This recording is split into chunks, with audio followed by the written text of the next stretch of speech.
الحمد لله رب العالمين والصلاة والسلام على خاتم النبيين اما بعد فاعوذ بالله من الشيطان الرجيم بسم الله الرحمن الرحيم قال رب أنا يكون لي غلام وقد بلغني الكبر وامرأتي عاقر قال كذلك الله يفعل ما يشاء.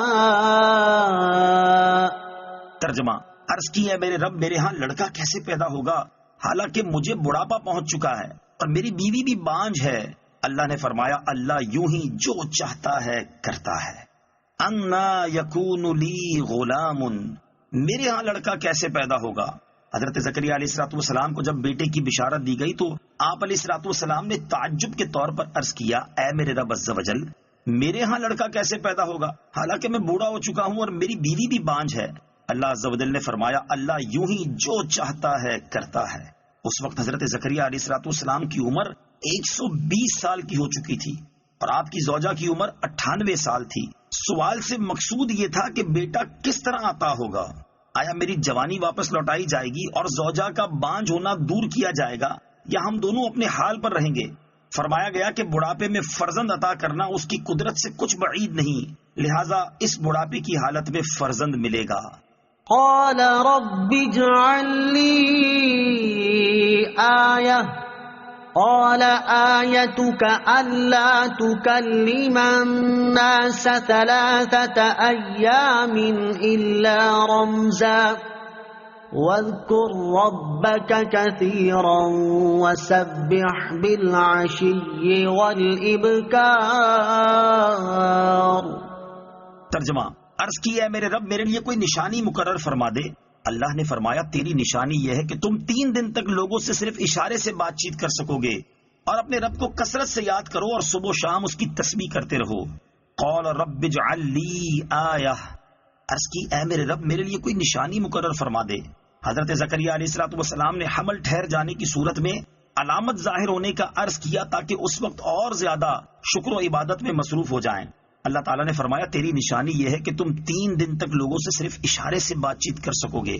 چنانچہ ایسا ہی ہوا کہ جب آپ علیہ الصلوۃ والسلام کی زوجہ کو حمل ٹھہرا تو آدمیوں کے ساتھ گفتگو کرنے سے زبان مبارک 3 روز تک بند رہی اور تسبیح و ذکر پر آپ قادر رہے. اور یہ ایک عظیم معجزہ ہے کہ جس میں اعضاء صحیح و سالم ہوں اور زبان سے تسبیح و تقدیس کے کلمات ادا ہوتے رہیں مگر لوگوں کے ساتھ گفتگو نہ ہو سکے. اور یہ علامت اس لیے مقرر کی گئی کہ اس نعمت عظیمہ کے ادائے حق میں زبان ذکر و شکر کے سوا اور کسی بات میں مشغول نہ ہو. اس سے معلوم ہوا کہ صالح فرزند ملنے پر رب عز و جل کا شکریہ ادا کرنا چاہیے. عقیقہ، صدقہ، خیرات، نوافل سب اسی نعمت کا شکریہ ہے. اور چونکہ ہمارے آقا علیہ الصلوۃ والسلام رحمت للعالمین اور کائنات کی سب سے عظیم ترین نعمت ہیں، اس لیے اس نعمت کا شکریہ ہم میلاد کی صورت میں ہمیشہ ادا کرتے رہتے ہیں. وَسَبِّحْ بِالْعَشِيِّ وَالْإِبْكَارِ، اور صبح و شام اس کی تسبیح کرتے رہو. اگرچہ ہر وقت تسبیح ہو تحلیل بہتر ہے لیکن صبح و شام خصوصیت سے زیادہ بہتر ہے کہ اس وقت دن رات کے فرشتے جمع ہوتے ہیں. نیز آدمی کی صبح کی ابتدا اور انتہا اللہ تعالیٰ کے ذکر پر ہونی چاہیے.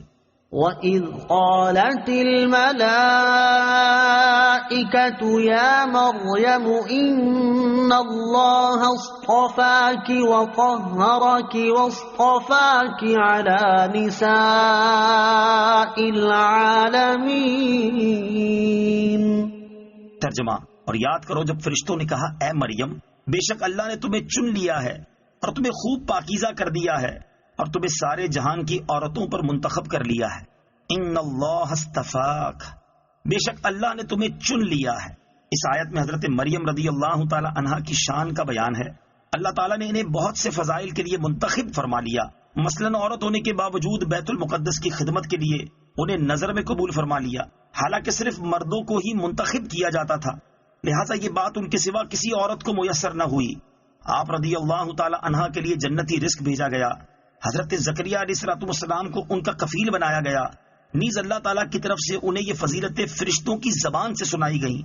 مزید یہ کہ حضرت مریم رضی اللہ تعالی عنہا کو اللہ تعالیٰ نے گناہوں سے اور مردوں کے ان پر قدرت پانے سے پاکیزہ بنایا اور انہیں سارے جہان کی عورتوں پر فضیلت عطا فرمائی کہ بغیر باپ کے بیٹا دیا اور ملائکہ کا کلام سنوایا۔ صدق اللہ العظیم۔